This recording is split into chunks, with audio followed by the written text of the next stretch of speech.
আজকে বানাবো বন্ধুরা আলু মটর স্যান্ডউইচ। তার জন্য প্রথমে পেঁয়াজটাকে কুচি করে নেব, তারপর দুটো লঙ্কাকে কুচি করে নেব আর একটা আলু সিদ্ধ করে নেব।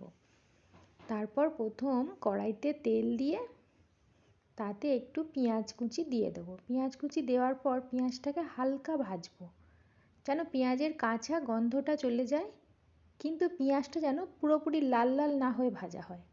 তারপর তাতে একটু কাঁচা লঙ্কা কুচি দিয়ে দেব। কাঁচা লঙ্কাটা দেওয়ার পর একটু ভেজে নিয়ে তাতে ফ্রোজেন মটর দিয়ে দেব।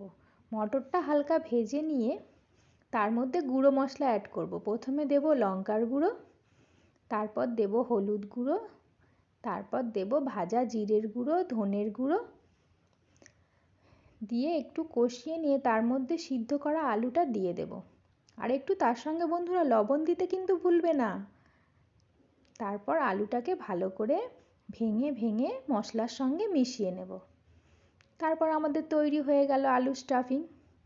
এবার আমাদের আলু স্টাফিংটা ঠান্ডা করে নিতে হবে। তারপর রুটিটা বের করে রুটিটার মধ্যে বন্ধুরা একটু পিৎজা পাস্তা সস লাগাবো। পিৎজা পাস্তা সসটা একটু চটপটা মতো হয়, খেতেও খুব সুস্বাদু লাগে।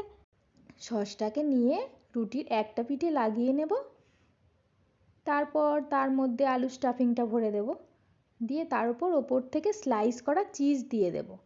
চিজ দিলে খেতে স্যান্ডউইচটা আরও সুস্বাদু লাগে। আর ঝটপট সকালের নাস্তায় তো এটা খেতেই ভালোই লাগে। তারপর বন্ধুরা যাই হোক আলু স্টাফিংটা লাগিয়ে দিলাম, তার ওপর থেকে আবার চিজটা দিয়ে দিলাম। দিলে আমাদের স্যান্ডউইচ তো পুরোপুরি রেডি। তারপর এবার শুধু আমাদের বাটারে একটু ভালো করে ক্রিস্পি করে ভেজে নিতে হবে।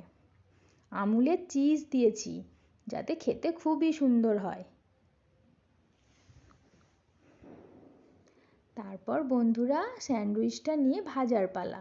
প্রথমে প্যান একটা বসিয়ে দেব, দিয়ে প্যানটা গরম হয়ে গেলে তারপর আর একটা স্যান্ডউইচ ওইভাবে একই স্টেপে আমরা তৈরি করে নেব। ওপর থেকে আলু স্টাফিং দেব, চিজ দেব, যেমনভাবে প্রথমটা করে নিয়েছিলাম দ্বিতীয়টা ওইভাবে করে নেব।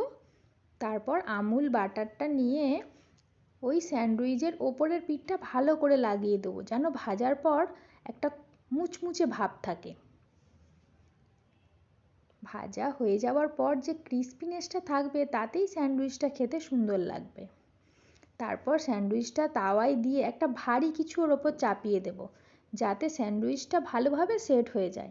আমি ওখানে একটা প্রেসার কুকার ব্যবহার করেছি। প্রেসার কুকারটা বেশ ভালোই ভারী ছিল, তাতে বেশ স্যান্ডউইচটা সেট হয়ে গিয়েছে। তারপর ওপর থেকে আবার ওর ওপর থেকে মাখন লাগিয়ে দেব। এই পিঠটা মচমচে হয়ে গেছে, এবার ওই পিঠটা উল্টে দেব আর একটু ভালো করে ভেজে নেব।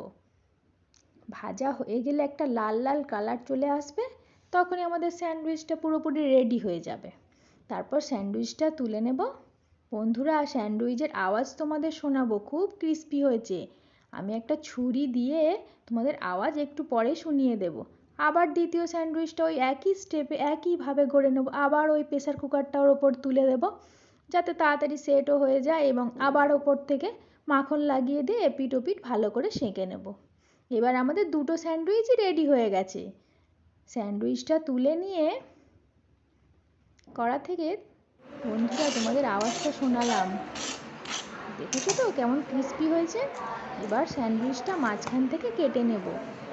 কেটে নেওয়ার পর তারপর প্লেটিংয়ে সার্ভ করে তোমাদের দেখাবো কত সুন্দর দেখতে। যেমন সুন্দর হয়েছে, খেতেও বন্ধুরা খুবই সুন্দর হয়েছে।